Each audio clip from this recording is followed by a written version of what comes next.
यदक्षरं वेदविदो विदन्ति विशन्ति यतयो वीतरागः यदीक्षन्तु ब्रह्मचर्यं चरन्ति तत्ते पदं संग्रहेण प्रवक्ष्ये।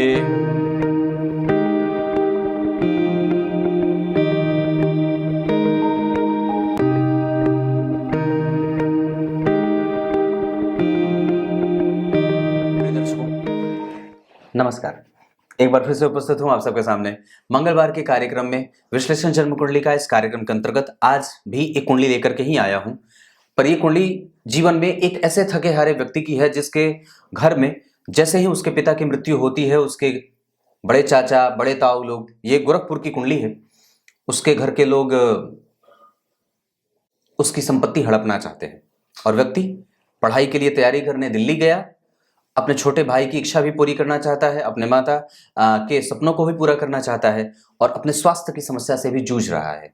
दिल्ली गए तमाम लड़के जब यूपीएससी या अन्य जो है वो परीक्षाओं की तैयारियां करने जाते हैं और जब उनके घर की वास्तव में जिसके हाथ में बागडोर हो, अगर वो कोई महिला हो और खास करके एक ऐसी महिला जो किसी प्राइवेट सेक्टर में नौकरी करती हो या प्राइवेट स्कूल में पढ़ाने का काम करती हो, और उसके बाद वो प्राइवेट स्कूल भी कोरोना के काल में खत्म और ध्वस्त हो जाता है और उनकी नौकरी चली जाती है। जब जीवन में इस तरीके की समस्या से किसी का पाला पड़ता है तो वास्तव में जीवन का उद्देश्य दिख जाता है और जीवन क्या है ये भी पता चल जाता है। ऐसी स्थिति में आपके पास जीवन में कई लोग और कुछ भी लोग, जहां इस व्यक्ति ने ये बात भी कही है कि जहां मेरे अपने मित्र होते हैं तो जब उनको आवश्यकता पड़ेगी तो मेरे पास आकर के मेरा जो भी है वो ले लेते हैं या मैं उसकी मदद कर देता हूं, पर जब मैं स्वयं के लिए सोचता हूं कि मेरे पास कौन होगा, उस समय कोई भी नहीं होता है। ऐसी स्थितियां क्यों होती हैं? पिता का साथ क्यों छूट जाता है? माता का साथ क्यों रहता है? माता को आयु क्यों मिली? पिता का आयु कमजोर क्यों पड़ा? पैतृक संपत्ति का नुकसान क्यों हो रहा है और व्यक्ति का स्वास्थ्य कमजोर क्यों हो रहा है? ये जीवन की आम समस्याएं हैं जो किसी खास व्यक्ति के लिए बहुत ही खास हो जाती है। आप लोगों को यही लगता होगा कि पता नहीं पंडित जी किसकी कुंडली फिर से बांचने आ गए, पर मैं एक बात बड़ी गारंटी से कहता हूं, जीवन में वास्तव में समस्याएं यहीं से शुरू होती हैं और यहीं पे खत्म हो जाती हैं। उद्देश्य बदल लीजिए, चीजों को देखने का तरीका बदल लीजिए और ताली बजा करके भागवत कीर्तन करने से आदि समस्याएं दूर हो जाती हैं। ये करना शुरू कर दीजिए। गाय की सेवा और मंदिर का दर्शन, ये प्रत्येक कुंडली के प्रत्येक समस्या का एकमात्र निदान होता है। पर हाँ, कुंडली देखने के बाद आपके जीवन में जो समस्याएं चल रही हैं उसके मूल कारण पता चल जाते हैं और वो कब तक खत्म होंगे ये पता चल जाता है। इसलिए कुंडली अध्ययन आवश्यक है। शुरू करते हैं आज का कार्यक्रम। कहीं नहीं जाना है, बिल्कुल बन के रहिएगा। कार्यक्रम के आरंभ में मैं बोले गए गीता जी के श्लोक का अर्थ भी बताऊंगा और साथ ही साथ एक बात और कहता हूं, बताऊं? एक लोग हैं कोई, वो लिख रहे थे कि पंडित जी आप ये बात जरूर बोला करो। एक बात बताऊं, एक बात बताता हूं, हाल अच्छा लगता है, बहुत बड़ी बात है, बहुत अच्छी बात है। अभी वो तो कार्यक्रम बाकी ही है आप लोगों के साथ जो मैं बताता हूँ, 50 हर 50वें कार्यक्रम, वो तो बहुत दिन हो गए, वो भी बनाना है, बहुत है। आप लोग अपना कार्यक्रम लिख देखने के बाद जरूर ही कमेंट भी लिख दिया करिए, अपना डेट ऑफ बर्थ, टाइम और प्लेस, जो भी समस्या है उसको, और जल्दबाजी ना करिए। एक है श्री हरि उपाध्याय जी, श्रीमान कार्यक्रम भी देखते हैं कि खाली लिख ही देते हैं कार्यक्रम में कि कमेंट में। अब पता नहीं आप क्या इतना सारा लिखते हैं, आप त्रिकालदर्शी हैं, पता नहीं, ये चीजें ठीक नहीं लगती है। मैं कोई ऐसा व्यक्ति नहीं, मैं आपसे भी बड़ा सूक्ष्म और बड़ा छोटा व्यक्ति हूँ। मैं बहुत, मेरे पास अभी अनुभव की कमी है, उम्र की कमी है, कई सारी चीजें कमजोर हैं। तुरंत हाइप कर जाना, टेम्पर लूज करना, ये मेरी समस्या है। पर अब धीरे धीरे चीजें समझ रहा हूँ, तो अभी उस ओहदे पे मुझे मत पहुंचाइए। मैं तो बहुत सामान्य अदना सा बालक हूँ अभी, और कुंडली देखने के लिए इस तरीके से किसी के सामने गिड़गिड़ाने की कोई आवश्यकता नहीं। आपकी कुंडली आप लिख रहे हैं, बिल्कुल लिखते रहिए, बस मैं देख रहा हूं और मुझे ये पता चलेगा कि आप लगातार जब कुंडली नहीं लिखने लगेंगे तो। आप एक बार लिख दिए हैं, मुझे बिल्कुल याद है और बिल्कुल मैं, कई लोग हैं कि लगातार, अमन राय एक हैं, वो भी हैं, कुछ लोग हैं जो लगातार लिखते रहते हैं, भर जाता है पूरा सेक्शन। चलिए ठीक है, कोई बात नहीं। सबसे पहले मैं इनकी कुंडली का पंचांग बता देता हूँ। समस्याएं तो आपको समझ में आ गई होंगी, दिमाग में कैसे समस्याएं व्यक्ति के जीवन में बनती है। 1993 का व्यक्ति और अभी तक नौकरी की तैयारी और भाद्रपद माह में जन्म। व्यक्ति को होना तो सुंदर चाहिए, भाद्रपद माह में जन्मा है मतलब स्पष्ट है और बेहतर भी है, सुंदर देखने में होगा, देखने में किसी को भी देख करके आकृष्ट होने वाला है। ऐसा है जैसे कि किसी की भी निगाह उस पे जाकर के थम जाए, ऐसा है। दक्षिणायन में जन्मे होने के कारण ये सारी समस्याएं यहां से शुरू होती है। एक इसका ये प्रारूप बनता है। शरद ऋतु में जन्मे होने के कारण व्यक्ति की एक समस्या है जो कि उस पर काम करने की आवश्यकता है, और वो ये है कि आप पहले अपना जो पिछवाड़ा फटा हुआ है पहले उसको ढांको। हाँ, सच्ची बोल रहा हूं, पहले अपना ढको फिर दूसरे का ढकना। आपकी सबसे बड़ी समस्या है आप अपनी समस्या नहीं देखते, दूसरे की समस्या आपको पहले दिख जाती है। ये ठीक है, मैं इसे गलत नहीं कहता, पर ये आपकी समस्या बन रही है। दक्षिणायन शरद ऋतु में व्यक्ति अपने काम के लिए सुस्त रहेगा, और वही काम अगर किसी दूसरे का हो तो तुरंत पजामा पहन के तैयार है ना। पहले देख लेना है कि आपका नुकसान कहां हो रहा है, और यही कारण है आपके नुकसान में जाने का। ये पहली बात, इसको हटाइए जल्दी से। शुक्ल पक्ष के द्वादशी का चंद्रमा। अब यहां पे आपकी कुंडली की अच्छी बात क्या है बताओ। आपकी कुंडली की सबसे अच्छी बात यह बनेगी कि आपकी कुंडली का एक शुभ ग्रह जो कभी कभी किसी व्यक्ति की कुंडली में पापक हो जाता है, आपकी कुंडली में वो पापक नहीं हुआ है, मतलब वो अच्छा है। और अगर वो अच्छा है तो वो आपको धन देगा, आपको नौकरी के लिए किए गए प्रयासों में सफलता के लिए वो एक प्यादा बन सकता है। और प्यादा ही नहीं बल्कि वो वजीर और हाथी घोड़ा ऊंट भी बन सकता है, कुछ भी बन सकता है। वो चंद्रमा है, आपके मन को संतुलित रखने में वो सहयोग करेगा, आपके माता की उम्र को रखने में, माता के स्वास्थ्य को ठीक रखने में वो सहयोग करेगा। अगर ये ठीक नहीं होता तो और भी समस्या बहुत ज्यादा बढ़ जाती, फिर ये कुंडली और भी असहज महसूस हो जाती, करवा देती। तो ये बहुत अच्छी बात है कि चलो एक अच्छी बात कि शुक्ल पक्ष का द्वादशी का चंद्रमा। मैं तो बहुत, मेरी कुंडली में, खुद की कुंडली में चंद्रमा इतना कमजोर है, हर महीने मुझे बीमार डाल देता, हर महीने मैं बीमार पड़ता हूं, और मन से तो हूं ही कमजोर। तो शुक्ल पक्ष के द्वादशी के चंद्रमा, ये बहुत अच्छी बात है। ये मिल गया तो सब मिल गया। सोमवार के जन्मे होने के कारण आप किसी को जवाब नहीं दे पाते, और आप थोड़े आत्मबल से कमजोरी भी महसूस करते होंगे। वस्तुतः आप लड़ नहीं पाते, थोड़े शांति प्रिय हैं। सोमवार के जन्मे लोग बड़े ही उत्कृष्ट मानववादी होते हैं और दार्शनिक थोड़े विचारों को रखने वाले होते हैं। और एक बड़ी और भी अद्भुत बात कि ये झगड़ा लड़ाई नहीं करना चाहते अपने आप में, चलो ठीक है कोई बात नहीं, ऐसा वाला जो है वो भाव होता है। ध्यान से समझिएगा, कहीं मत जाइएगा। धनिष्ठा नक्षत्र में जन्मे होने के कारण धृति योग, बालवकरण, वैश्यवर्ण और राक्षसगण। अब समझिएगा, धनिष्ठा नक्षत्र मंगल का नक्षत्र ठहरा, और वो मंगल आपकी कुंडली में जो बनते हैं वो बनते हैं इस कुंडली के लिए मारक। और इस नक्षत्र में जन्मे होने से व्यक्ति को कई बार रक्त से संबंधित समस्या बनती रहती है, या कई बार व्यक्ति को पेट से संबंधित समस्या भी, पेट में दर्द की समस्या उसको हमेशा परेशान करती रहती है, ऐसा भी होता है। अब आपकी कुंडली में, ये तो पंचांग में सबसे अच्छी बात जो रही वो सोमवार का जन्म, दूसरा कि आपकी कुंडली में शुक्ल पक्ष के द्वादशी के चंद्रमा, तीसरा थोड़ा सा कमजोर ही सही पर आपको कम से कम साहस, ढाढ़स, पराक्रम, तेज, शौर्य, ऐश्वर्य, थोड़ा कम, पर शौर्य के, ऐश्वर्य से पहले मैंने जितनी भी बातें कही थी वो सब है। व्यक्ति साहसी है, पराक्रमी है, बलवान है, हठी है, थोड़ा जिद्दी भी है, क्रोध भी है, पर वो दबा हुआ है, वो फूटा नहीं है, ये स्थिति बनती है। तो ये सब आपके पास है, आप इसका इस्तेमाल कर सकते हैं। मतलब अपनी ऊर्जा को सही दिशा में लेके कैसे जाना है ये आपके पास है, इसको आप बस उजागर कर लीजिए। दूसरी बात कि आपकी कुंडली में वैश्य वर्ण के हैं, राक्षस गण के हैं, आप अपना कोई व्यवसाय भी कर सकते हैं। और जो कुंडली मैं देख रहा हूं, अगर आपने ये मुझे पूछा है कि सरकारी नौकरी का, तो इस कुंडली में सरकारी नौकरी का योग है। दरअसल आपकी कुंडली में चंद्रमा यहां बैठे हैं ना मकर राशि के, और मकर राशि के अधिपति जो शनि बने हैं वो स्वग्रही होकर के बैठे हैं।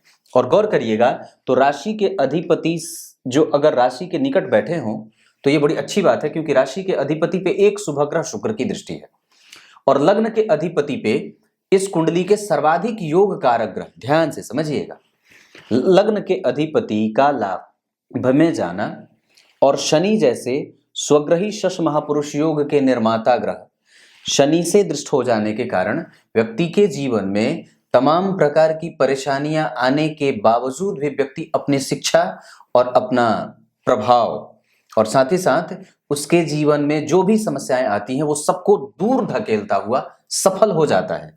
आपकी कुंडली में ये योग बना हुआ है। पंचम के शनि खाली परेशान ही नहीं करते हैं, पंचम के शनि इस कुंडली में योग कारक होते हैं भाई जी। और वो जन्म कुंडली में गौर करिए तो लग्नेश को देख रहे हैं तो अपना वो नेचर प्ले कर रहे हैं कि वो आपको थोड़ा लेट करवाएंगे। और वस्तुतः आप जरा गौर करिए तो यहां मंगल स्वग्रही हो जा रहे हैं शुक्र चंद्रमा की राशि में, बहुत बढ़िया, और गुरु चंद्रमा यहां बैठे हुए हैं, ये भी बहुत अच्छी बात होती। इन दोनों का प्रभाव यहां भी तो पड़ेगा। नवांश कुंडली में सूर्य उच्च के भी तो हो रहे हैं, और दशमांश कुंडली में शुक्र जो है, चंद्रमा यहां, सूर्य बढ़िया, मंगल और शुक्र। मंगल कौन है? पंचम के अधिपति। शुक्र कौन है? जन्म कुंडली के लाभेश, क्योंकि वो यहां पे थोड़े कमजोर होंगे, यहां पे ज्यादा अच्छे, मतलब लाभ का अधिपति होकर के लग्न में बैठा है ग्रह। ये स्थिति है। लग्न कुंडली में, लग्न में ही मंगल बैठे बुध के साथ, और ये मंगल जो बैठे हैं आपकी कुंडली में, वो बैठे हैं 6 डिग्री के, थोड़े कमजोर, चित्रा नक्षत्र में बैठे हैं तीनों, मतलब लग्न भी चित्रा का बना, मंगल भी चित्रा के बैठे और बुध भी चित्रा के बैठे हैं। ये दोनों ग्रह चित्रा में बैठे हैं। बुध जो होता है वो व्यक्ति के अंदर बसा हुआ बुद्धिमान होने का प्रमाण देता है, वो बसी हुई बुद्धि है, और मंगल उसको रिप्रेजेंट करने का गुण दे देता है, कला दे देता है।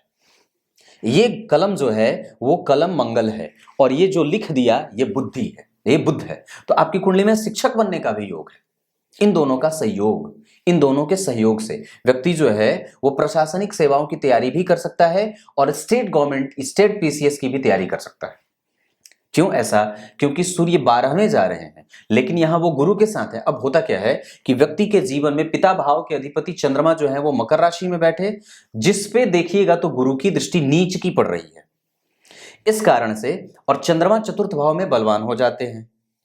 इसका जो दिग्बली ग्रह होता है वो शुक्र लाभ भाव में चाहे नीच का ही क्यों ना बैठा हो, व्यक्ति के जीवन में समस्त चीजें दे। हाँ, एक बात इस कुंडली में शनि के पंचम भाव में कमजोर होने का, ये मैं देख रहा हूं, वक्री हैं वो, 0 डिग्री के हैं, कमजोर बैठे हैं। अब होगा क्या कि इनका कुछ प्रभाव जो है वो यहां का भी जाएगा, ये शिफ्ट कर जाएंगे यहां, और इस कारण से व्यक्ति के जीवन में व्यक्ति का मन अपवित्र रहे, मन चंचल रहे, मन व्यवस्थित ना रहे, या माता जो हैं वो कई बार हमेशा ही चिंतित, व्यथित और रोती रहने वाली, चिंता करने वाली बना देता है। ऐसा माता को मिल जाता है, क्योंकि जब आप इनकी चंद्रमा की स्थिति को लग्न में रखेंगे, या लग्न को देखिए एकादशवें भाव में रखेंगे, तो लग्न के अधिपति एकादशवें में बैठे हैं और राहु से केंद्र में है। लग्न के अधिपति एकादशवें में, तो व्यक्ति को सब कुछ मिलना चाहिए, पर गौर करिए वो नीच की राशि की तरफ बैठा है। ये तो बहुत अच्छी बात है कि एकादशवें भाव में बैठे शुक्र के बारे में ये ग्रंथ कहता है कि वो कुछ ना कुछ आपको दे देते हैं। मतलब हाँ, और मैंने जो बात शनि वाली छेड़ी थी वो यहां पे, कि व्यक्ति के जीवन में कई बार अनायास बहुत ही बड़ा परिवर्तन हो जाता है शिक्षा के क्षेत्र को लेकर के। कई बार उसको वो भी करना पड़ता है जो वो कभी सोचा भी नहीं होता है। कई बार उसने वो काम भी करने पड़े हैं उसे जो उसने सोचा नहीं था, या कई बार व्यक्ति जो है वो ड्रामेटिक बदलाव कर लेता है अपने जीवन में, बहुत ही नाटकीय परिवर्तन होता है। जो वो नहीं करना चाहता था उसे वो भी करना पड़ता है, और कई बार उसको नौकरी के लिए वो तैयारी करे तो कई बार उसको व्यवसाय में घुसना पड़े। मैं तो चाहता ही नहीं था ये करना, पर पता नहीं मुझे ये करना पड़ रहा है। पर एक बात ये भी कहता हूं, मैं गारंटी से इस बात की, कुंडली में ये बात की गारंटी देता हूं कि व्यक्ति के जीवन का अंत बड़ा सुखद है, और व्यक्ति के जीवन का उत्तरार्ध बड़ा अच्छा होगा। ऐसा इसलिए क्योंकि मंगल जो है वो सप्तम भाव के अधिपति होकर के और धन के अधिपति होकर के लग्न में बैठे हैं, और बुध जैसे ग्रह के साथ बैठे हैं जो कि भाग्येश, इस कुंडली का राजयोग कारक ग्रह होता है बुध। तो सप्तम भाव के अधिपति मंगल, नवम भाव के अधिपति बुध के साथ लग्न में, भाग्य के अधिपति लग्न में बैठ गए ना जी। तो ये व्यक्ति को भाग्यशाली, आरंभ आपका कष्टदायक है, पर जिस दिन आप कमाना शुरू करेंगे अच्छे अच्छों की पैंतरेबाजी खत्म हो जाएगी। ये स्थिति मेरी कुंडली में भी बनी है। भाग्य भाव के अधिपति लग्न में बैठे हैं मेरे, धनु लग्न की कुंडली में सूर्य लग्न में बैठे हैं, तो ये स्थिति बनती है। जिस दिन कमाना शुरू करेंगे उस दिन आपके जितने भी लोग हैं वो सब आपको देखेंगे, मुझे भी देख रहे हैं। और कुछ व्यक्ति अलग अनूठा करता है, आप सबके जैसे नहीं हो सकते, आप बिल्कुल अलग हो, विचित्र हो आप, पक्की बात है। चित्रा नक्षत्र में जन्मे होने के कारण ये समस्या थोड़ी बड़ी हुई है, इस वजह से ये बात बन रही है। पर ये जो समस्या है ये वो क्यों है? शनि के शिफ्ट करने के कारण यहां विषदोष बन जाएगा ना। 0 डिग्री के चंद्रमा और 29 डिग्री के चंद्रमा जो है वो 30 डिग्री हो जाएंगे, तो अब वो तुरंत पार कर जाएंगे। ये भोग चुके हैं इस राशि को, अब वो जो है वो कंफ्यूजन में आ जाएंगे। ऐसी अवस्था में ये ग्रह जो है वो टेम्पर अपना लूज करेगा और अपना प्रभाव जो है वो विक्षिप्तता की तरह करने लगेगा। एक बड़ी ही सड़ी गली मानसिकता की स्थिति यहां पे चंद्रमा की हो जा रही है।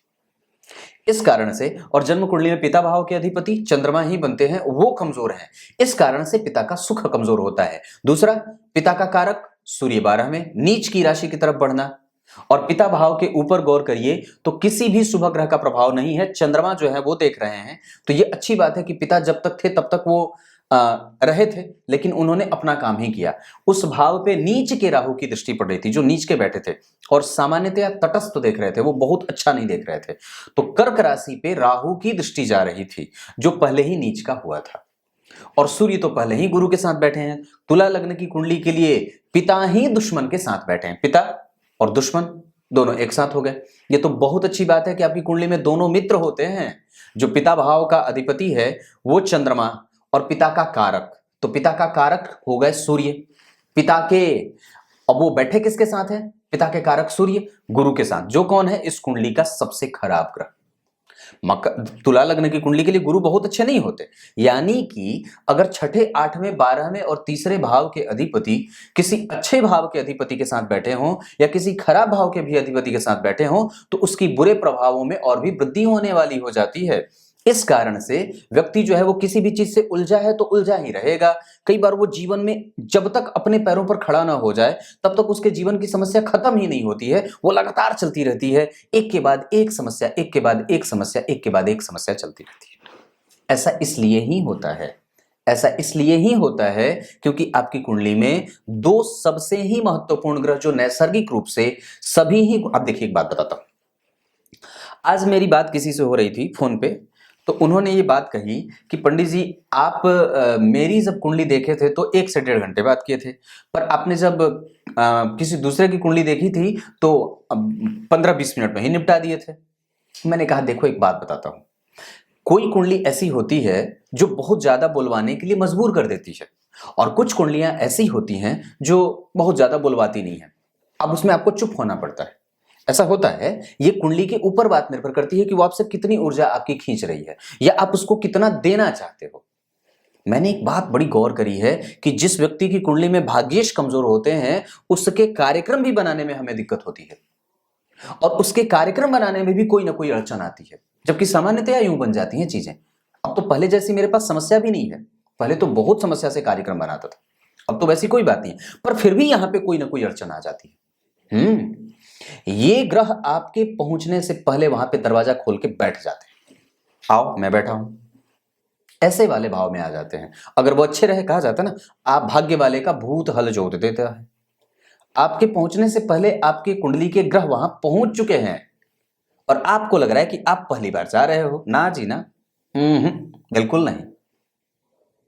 आपसे पहले वो जाकर के विराजमान है, वो शनि मंगल राहु केतु आपसे पहले जाकर के बैठे हैं जहां आपको बैठना है, और वही दरअसल सिंहासन की मालाएं तैयार करते हैं, और वही सिंहासन के लिए जो है वो सारी जो व्यवस्था और विधि बनाते हैं, क्योंकि वही निर्माण के कारक होते हैं। परमात्मा जो है वो अपना प्रतिनिधि बना करके इन ग्रहों को सत्ता से आपकी कुंडली में बिठाया है। सूर्य कौन है? आपकी कुंडली में भगवान राम है। चंद्रमा कौन है? आपकी कुंडली में भगवान कृष्ण है। तो सूर्य 12 में, चंद्रमा कमजोर 29 डिग्री का और शनि से प्रभावित। मंगल कौन? साक्षात नृसिंह भगवान है वो। बुध भगवान बुद्ध है। गुरु वामनावतार है भगवान का। ऐसी स्थिति बनती है। शुक्र दैत्य गुरु शुक्राचार्य, परशुराम अवतार है शुक्र भगवान का। ये हमारी कुंडली में ये ग्रह नहीं है, ये स्वयं साक्षात भगवान बन के बैठे हैं। ऐसी स्थिति। और ग्रहों का आप इसको ग्रह समझ लेते। जो लोग ज्योतिष पे भरोसा नहीं कर रहे, निस्संदेह ऐसे लोगों की स्थिति है कि वो भगवान को भी नहीं मानते। अब ये जो लोग ये कह रहे हैं कि नहीं मैं भगवान मानता हूं पर ज्योतिष नहीं, भगवान में मानता हूं पर ज्योतिष में नहीं, वस्तुतः वो भगवान को भी नकार रहे हैं, क्योंकि ये ग्रह की तो परिभाषाएं ही बदल जाएंगी। फिर मैंने जो बात कही ना वो सूर्य और चंद्रमा वाली, वो यही है। अगर ग्रह नहीं मान रहे तो फिर आप पूजा भी नहीं मानोगे, मंत्र जब भी नहीं मानेंगे, रत्न भी नहीं मानेंगे, आभूषणों का फिर कोई प्रयोग ही नहीं रहेगा। ये स्थिति बनती है। तो ये बात यहां तक। तो वस्तुतः आपकी कुंडली में पिता का सुख क्यों नहीं मिला वो मैंने बताया। माता जी हैं क्योंकि वो चंद्रमा है, उसके पास अपना बल था, अपना बल था, इस वजह से माता को आयु मिलती रही। और इसका सुख देखिए, माता का सुख, इस भाव का अधिपति आपकी कुंडली में लग्न में ही बैठा है।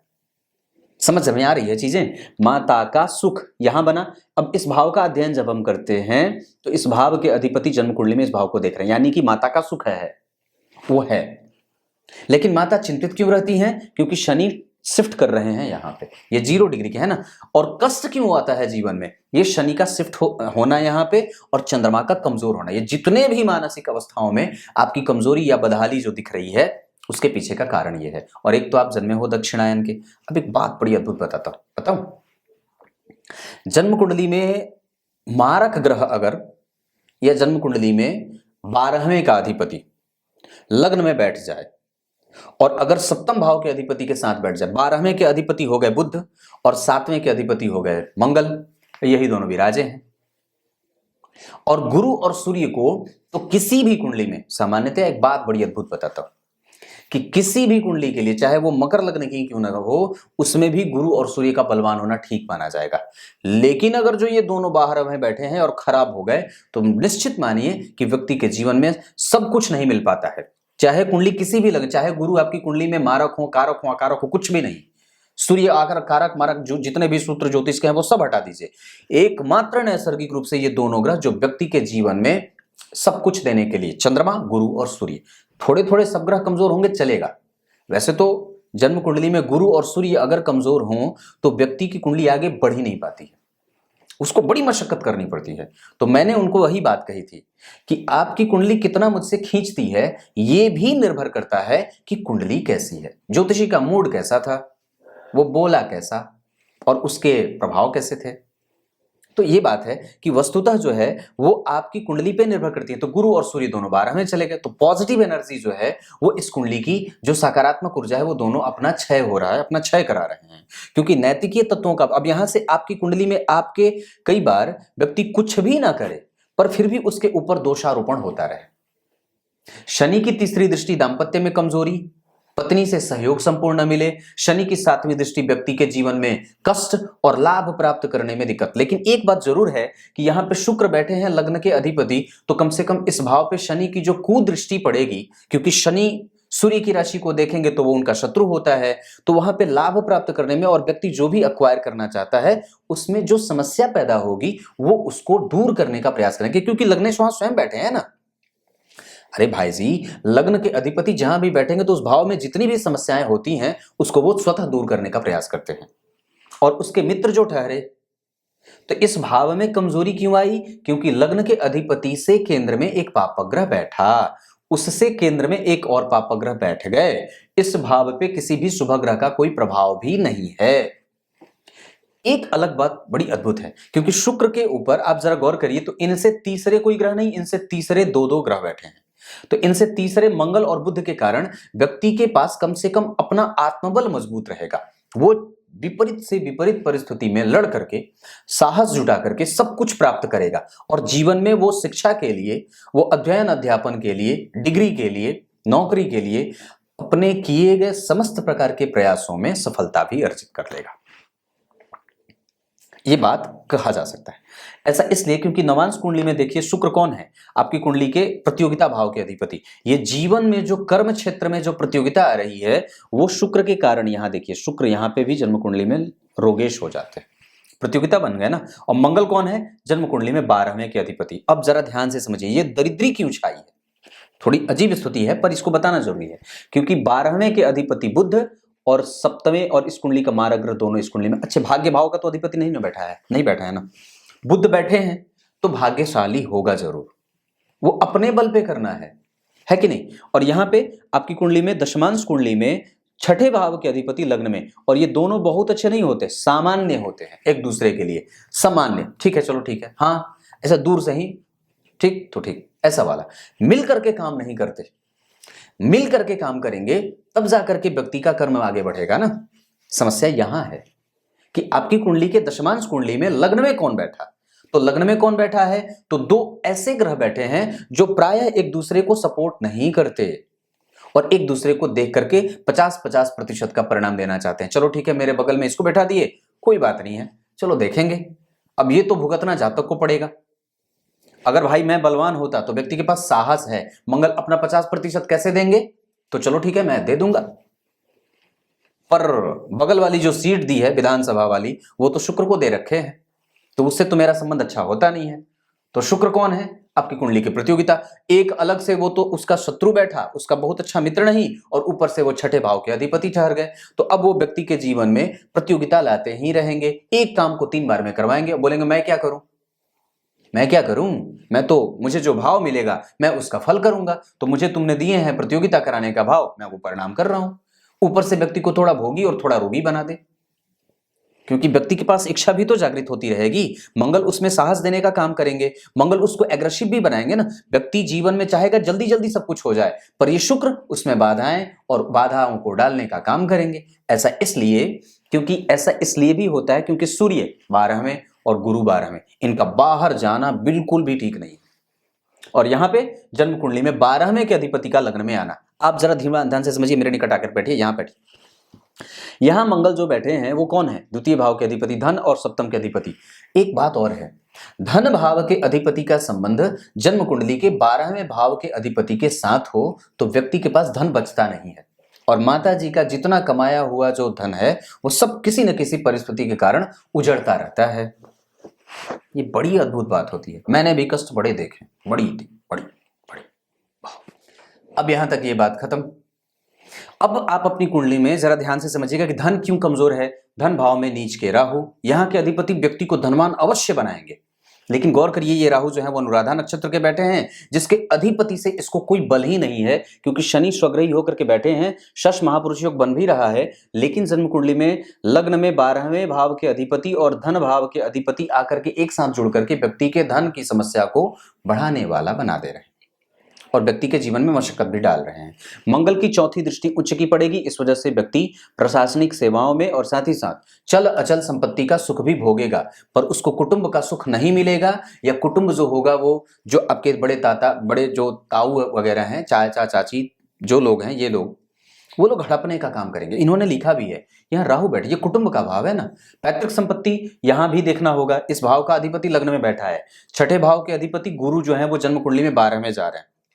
ये दरिद्र दोष, ये दरिद्री जो पैदा हुई जीवन में, इसको कह सकते हैं। हालांकि ये बुरी बात नहीं है, ये सबके जीवन में आता है, मेरे भी जीवन में आए, तो ऐसा अभी भी है। तो छठे भाव के अधिपति 12वें चले गए, इस कारण से ये दरिद्र दोष पैदा हो जाता है। 8वें के अधिपति शुक्र जन्म कुंडली में लाभ भाव में बैठे हैं और पंचम को देख रहे हैं, इस वजह से व्यक्ति को कई बार शिक्षा में और कई बार व्यक्ति के जीवन में, एजुकेशन में, उच्च शिक्षा में, शोध वगैरह में, जो शोध व्यक्ति करता है उसमें, या जो एक उच्च शिक्षा को प्राप्त करने के लिए शुक्र को जिम्मेदार माना जाता है। रिसर्च वगैरह के करने के लिए व्यक्ति की कुंडली में शुक्र का अच्छा होना जरूरी है। आप अपनी कुंडली में जरा देखिए, शुक्र को जो डिग्री में बैठे हैं वो 12 डिग्री के हैं, और ऐसी स्थिति में वो युवावस्था में तो बैठे हैं, लेकिन वो अष्टम के अधिपति, वो अपना संपूर्ण परिणाम करेंगे जरूर। तो व्यक्ति किसी न किसी वजह से अपनी शिक्षा पूरी कर ही लेता है, चाहे कुछ भी हो जाए, क्योंकि यहाँ पे पंचमेश पंचम में बैठे। और गौर करिए तो शिक्षा के गुरु कारक होते हैं, तो गुरु जन्म कुंडली में बुध के साथ बैठे, बुध की राशि में सूर्य के साथ, अपने मित्र के साथ कुछ परिणाम वो देते रहे हैं। उनकी 5वीं दृष्टि यहाँ पे चंद्रमा पे पड़ रही है, तो ये स्थिति बन रही है। और एक बड़ी अद्भुत बात बताऊं, एक बड़ी अद्भुत बात बताता हूं, जन्म कुंडली के 10वें स्थान का संबंध, ध्यान से समझिए मेरी तरफ, जन्म कुंडली के 10वें स्थान का संबंध अगर चंद्रमा कोई भी भाव का अधिपति हो, दशमेश आपकी कुंडली में कोई भी बन रहा हो, अगर वो शनि के साथ संबंध बनाता हो तो व्यक्ति की नौकरी पक्की होती है। तो आप लगे रहिए, क्योंकि आपके जीवन में अभी आप राहु की दशा से निकले हैं और वो राहु कष्ट दे रहा था, द्वितीय भाव में बैठ करके बिल्कुल ही व्यक्ति को पागल बना दे, क्योंकि उसकी 8वीं दृष्टि यहां जो पड़ रही थी, व्यक्ति को कई बार ऐसी बीमारियां हो जाती, पता ही ना चलने दे कि हुआ क्या है। आप बार बार डॉक्टर के दरवाजे खटखटाएंगे, वो खुद हैरान हो जाएगा कि हुआ क्या है। ऐसी स्थिति पैदा हो जाती है। उसकी 5वीं दृष्टि यहां, मैं सब कुछ कवर कर रहा हूं धीरे धीरे, आप देखते जाइए बस। राहु की 5वीं दृष्टि यहां पड़ेगी। अब ये व्यक्ति के जीवन में समस्या ये है कि वो दुश्मन जो बने हैं आपके, वो हमेशा रहेंगे, वो कभी खत्म होने वाले नहीं है। वो बड़े ताऊ जी जो हैं आपके, जो धन हड़पने, अरे क्या हुआ श्रीमान, ऐसा वो हमेशा रहेंगे, वो कभी जाने वाले नहीं है। एक बड़ी अद्भुत बात बताऊं, एक बड़ी अद्भुत बात बताता हूं। मैं किसी से मिलने गया था सोनीपत, उसके बहन की शादी जो है वो अच्छे से नहीं चल रही थी, और उसके पीछे का कारण ये था कि उसकी जो उनके बहन की सास थी वो बड़ी थोड़ी कठोर थी। तो उस व्यक्ति ने पूछा, मतलब उसके भाई ने पूछा, जो कुंडली दिखा रहा था, कि पंडित जी ये कुंडली देख करके मुझे ये बताइए कि इसके कुंडली में इसके सास का सुख कब तक है। मुझे बड़ी हंसी आई। मैंने कहा ये तो बड़ा उल्टा पूछ दिया आपने, ये सीधा सीधा पूछ लेते कि पंडित जी ये बताइए कि इनकी सास कब मरेंगी, क्योंकि वो किसी के लिए माता है। तो मैं ये तो नहीं कह सकता कि ऐसा है, पर उन्होंने जो बात पूछी कि इसी के कारण मेरी बहन का घर बिगड़, अब सच्चाई क्या थी वो मुझे नहीं पता, पर उनका ऐसा भाव था। तो मेरे कहने का मतलब ये है कि व्यक्ति की कुंडली में ये वो बने रहेंगे, उसका सुख आपको है, ये कह सकते हैं कि उसका सुख मिलता रहेगा, वो जाने वाले नहीं है। राहु की 8वीं 7वीं दृष्टि यहां और 9वीं दृष्टि यहां पे पड़ेगी, जो है वो यहां पे 9वीं दृष्टि यहां, तो इस वजह से ये कर्म क्षेत्र को बाधित कर रहे थे और आपके करियर को कमजोर करने का प्रयास, क्योंकि यहाँ पे यहाँ का अधिपति देख रहा है तो ये भाव बलवान हो जाएगा, इस राशि को बलवान और राशि बलवती हो जाएगी, बलवान होते हुए देख रहा हूं। लेकिन इसके वास्तव में जो ग्रह हैं और इसके जो अधिपति हैं वो थोड़े कमजोर हैं, और दशम स्थान के जो कारक ग्रह होते हैं वो गुरु जन्म कुंडली में 12वें जा रहे हैं, और जन्म कुंडली में लाभ भाव के अधिपति, जो कि वास्तव में आपकी कुंडली में यश, कीर्ति, मान और सौभाग्यशाली बनाने का प्रभाव विकसित कर रहा है, क्योंकि वो अपने भाव से एक घर आगे, अपने भाव से एक घर आगे गया ग्रह व्यक्ति की कुंडली में धनदायक और जीवन में धनदायक बनाती हैं, परिस्थितियां बनाते हैं। वो अपने भाव से एक घर आगे अपने भाव को देख रहे हैं, अपने भाव से जन्म कुंडली में तृतीय एकादश में शुक्र लाभ देंगे जरूर। आपके जीवन में जो ये विकट परिस्थिति बनी है ना, इसको लेकर के चिंतित मत होइए, नहीं होना है। ये परिस्थितियां जो बनी हैं वो थोड़े दिन के लिए बनी है, अब ये निकलने वाली हैं, क्योंकि आप पहले राहु की दशा में झेले, अभी गुरु चल रहे हैं, अभी कुछ दिन और थोड़ा वक्त अभी आपको लगेगा। मैं समझता हूं कि आपकी कुंडली में 2023 के मार्च के बाद कुछ आपके जीवन में अच्छाइयां भी दिख रही हैं। अगर आपने मेहनत करा तो कुछ जरूर संभवतया निस्संदेह 2023 से लेकर के 25 तक आपके जीवन में अच्छे मौके मिलते देख रहा हूं। इस साहस को और इस ऊर्जा को ऐसे ही बनाए रखिएगा, कहीं जाने की आवश्यकता नहीं है, बिल्कुल बन के रहिएगा। अब ग्रह स्थिति बता देता हूं। जन्म कुंडली में षडबल में सूर्य कमजोर, चंद्रमा मंगल बुध बढ़िया, गुरु और शुक्र कमजोर है। अब जरा ध्यान से समझिए, तो गुरु की दशा पे अब अगर चर्चा करेंगे तो इनकी कुंडली में षडबल में ये ग्रह कमजोर होता है, यानी कि प्रतियोगिता में आपको अपना बल लगा करके रखना होगा, क्योंकि महादशा का जो अधिपति ग्रह है वो आपकी कुंडली में थोड़ा कमजोर सा है। षडबल में कमजोर जब हो जाए तो ग्रह की महादशा जो होती है वो कई बार मशक्कत ज्यादा लगा देती है। इस वजह से इस मंगल का लाभ आपको लेना होगा। जो आपके पास साहस है, जो बैठने की कैपेसिटी है, उसको जागृत करनी होगी, और निस्संदेह आपकी कुंडली में वो सब कुछ मिलने वाला है। घुमा फिरा करके वो सब दे देंगे, क्योंकि आपकी कुंडली में सर्वाधिक योग कारक ग्रह शनि ने लग्नेश को देखा है, और गुरु और सूर्य आपके व्यय को संतुलित भी करेंगे। ये धीरे धीरे जो आपके जीवन का व्यय जो विपरीत और बुरे परिस्थितियों में जा रहा है वो भी ठीक हो जाएगा। ये दशाएं थोड़ी थोड़ी निकलने दीजिए, जैसे जैसे आप बाहर निकल रहे हैं आप मजबूती की तरफ ही बढ़ रहे हैं, और ये जीवन की जो गाड़ी है वो बिल्कुल बेपटरी नहीं है, अब वो रास्ते पे आ रही है, धीरे धीरे ठीक हो जाएंगे। यहाँ पे राहु बुध और शनि का एक साथ बैठना, उच्च के शनि, यहाँ पे शनि जो है वो स्वग्रही, यहाँ उच्च के। अब जरा गौर करिए, तो व्यक्ति के जीवन में सुख का अधिपति जन्म कुंडली में कई बार जब गुरु में शनि आए, या गुरु में जब आपकी कुंडली में जो है वो अभी तो वक्त थोड़ा सा भी स्थिति में है, खास करके एक वक्त तो बुरा निकल गया है, 2017 से 19 तक आपने भयंकर कष्ट झेले होंगे, ये मैं देख रहा हूं। 2019 से 22 तक, 22 से 23, अभी 23 के मार्च के बाद कुछ स्थितियां बदलेंगी, और मैं इस पे पक्का भरोसे के साथ ये बात कर सकता हूं। आप अपना बल लगा करके रखना, छोड़ना मत। अभी कम से कम 1 साल और आपको पढ़ाई करनी होगी। अगर कुछ नहीं होगा तो आपकी कुंडली में जब व्यापार करना होगा तब एक बार बात कर लीजिएगा, क्योंकि वो डिस्कशन वाली बात होगी कि दिमाग कहाँ जा रहा है और क्या करना चाहते हैं। पर वस्तुतः अगर आपकी कुंडली में मैं बताऊं तो सूर्य चंद्रमा शुक्र और सूर्य चंद्रमा और शुक्र, इन तीनों को देखना होगा।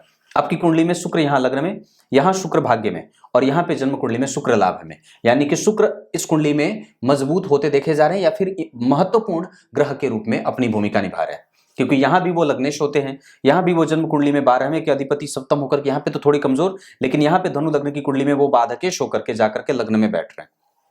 अब ध्यान से समझ, बाधक धनु लग्न की कुंडली में शुक्र बाधक हो जाते हैं ना, तो इस वजह से वो बाधाएं उपस्थित कर रहे हैं। कर्म क्षेत्र के लिए वो ग्रह बाधा उपस्थित कर रहा है, यानी कि शुक्र से संबंधित क्षेत्रों में हमें जाने से थोड़ा रुकना होगा। पर कौन सी चीजें ठीक हो सकती हैं? आपकी कुंडली में चंद्रमा धनिष्ठा के बैठे हैं, मंगल से संबंधित तो नहीं कहूंगा, लेकिन हाँ इतनी बात जरूर कहूंगा कि इस कुंडली के हिसाब से चंद्रमा से संबंधित अगर कुछ नहीं होगा तो प्राइवेट नौकरी करने से बचिएगा, खुद का काम जरूर उठा लीजिएगा। बस इतनी बात जरूर कहूंगा। चंद्रमा से संबंधित आप कुछ भी काम कर सकते हैं। और साथ ही साथ एक बात और कहूं तो मंगल से भी संबंधित आप संबंधित काम कुछ उठा सकते हैं। आपकी कुंडली में चंद्रमा और मंगल दो अच्छे बनेंगे। तीसरे नंबर पे हमें दशाओं को देखना होगा। किस दशा काल में आप मेहनत करना चाहते हैं व्यापार के लिए, तो गुरु से संबंधित कुछ ऐसा काम जो अपना हो। बुध से 5वें शनि बैठे हैं और शनि और बुध का संबंध नवम पंचम का बन रहा है। बुध इस कुंडली में नवम भाव के अधिपति और जन्म कुंडली में पंचम भाव के अधिपति शनि स्वग्रही होकर के, वक्री होकर के थोड़े कमजोर परिस्थिति में। अब शनि से भी तीसरे नंबर पे, पहले नंबर पे चंद्रमा का व्यवसाय, दूसरे नंबर पे मंगल का और तीसरे नंबर पे शनि का व्यवसाय आपकी कुंडली में बनता है। अब इस पे डिस्कशन की बात होगी, वो अलग एक मैटर होगा। दाम्पत्य का सुख मैंने कहा थोड़ा कम है, कमजोर है, पर अगर विवाह वगैरह की स्थिति होगी तो आपकी कुंडली में, अभी तो आप 1993 के हैं, आपकी कुंडली में विवाह का योग भी मैं जो देख रहा हूं वो भी थोड़े विलंब से ही देख रहा हूं, क्योंकि शनि की नीच दृष्टि है, मंगल है, बुध भी जो है वो 12वें के अधिपति होकर के देख रहे हैं। तो मैं समझता हूं कि अभी वक्त उसमें है 2025 के करीब। हालांकि ये बहुत विलंब हो जाएगा, तो एक प्रयास आप 2023 के बाद भी कर सकते हैं, तुरंत ही 23 से 25 के बीच में तुरंत भी कर सकते हैं, वो भी एक स्थिति बनेगी। क्लियर है? आपकी कुंडली में 5 तारीख अच्छा रहेगा, 5 अंक आपके लिए अच्छा है। इस कुंडली के लिए मिथुन राशि अच्छी होती है, कुंभ राशि अच्छी होती है, मकर राशि अच्छी होती है, पर इस कुंडली के लिए मीन राशि, वृषभ राशि अच्छी नहीं होती और मेष राशि और वृश्चिक राशि, ये दोनों राशियां ये अच्छी नहीं होती। वृषभ, मेष और वृश्चिक। कन्या राशि भी अच्छी नहीं कही जाएगी। भाग्य भाव में राशि ये बनी है, 4 नंबर और 5 नंबर आपके लिए अच्छा होगा। दशम भाव बली है, लग्न में मंगल का बैठना आपकी ऊर्जा का ह्रास कर रहा है, नुकसान का कारण बन रहा है। वो कई बार आपको एनर्जेटिक बहुत ज्यादा बना देता है। और बुध और चंद्रमा, अब ध्यान से समझिएगा, कुंडली का मूल क्रीम बताता हूं। बुध यहाँ पे चित्रा नक्षत्र के, इस वजह से व्यक्ति के जीवन में जल्दबाजीपन की स्थिति, और चंद्रमा यहाँ पे केंद्र में 29 डिग्री के बिल्कुल कमजोर जा रहे हैं। ऐसी अवस्था में कि बुध और चंद्रमा जब केंद्र में आएंगे तो डिसीजन मेकिंग कैपेसिटी को कमजोर कर देते हैं। और यहां पे बुध और चंद्रमा की स्थिति देखिए, चंद्रमा जो है वो गुरु के साथ, ये जरूर देगा, पक्की बात बोलता हूं। यहां पे भी सूर्य ने शनि को देखा है, यहां स्वग्रही शनि और स्वग्रही सूर्य, इस बात को समझना होगा। अलग बात है कि आपके जीवन में बाधाएं आ रही हैं, पर भाग्य भाव का अधिपति भाग्य में और पराक्रम भाव का अधिपति पराक्रम में, ये आपके जीवन में पराक्रम, ढाढ़स, साहस, शौर्य, बल और कीर्ति वो सब देने वाला है। क्योंकि उसकी तीसरी दृष्टि नीच की है, इस वजह से देर हो पर मिलेगा जरूर, क्योंकि भाग्येश बैठे हैं। और वो उस पे गौर करिए, गुरु नीच के हैं। जिसकी कुंडली में गुरु नीच के हों, लेकिन गुरु का नीच भंग हुआ है क्योंकि मंगल केंद्र में आ रहे हैं। हर भाव में, हर वर्ग चार्ट में सभी ग्रहों का नीच भंग होता है। कुछ लोग ये कहते हैं कि नहीं होता, ना बिल्कुल होता है। गुरु यहाँ नीच के हैं, जिनका नीच भंग मंगल ने किया। और यहाँ पे गौर करिए तो मंगल लग्न में बैठे हैं, जो कि पंचम के अधिपति हैं। यश जरूर मिलेगा, बाकी है दौड़ लगाना, दौड़िए एक बार और अंतिम। तब तक के लिए बहुत बहुत नमस्कार। गीता जी के 8वें अध्याय के 11वें श्लोक में भगवान ने बात कही है, कुछ नहीं कहा है, बस अब यहां से इनका बताना शुरू होगा। वो मायापति है ना, तो अब यहां से वो बताना शुरू करेंगे कि जो साधक मेरे में मन लगाता है, जो यति मुझ में याचना करता है मुझसे, उसकी स्तुति अब यहां से वो स्पष्ट करना शुरू करेंगे 8वें अध्याय के 12वें श्लोक से। तब तक के लिए बहुत बहुत नमस्कार।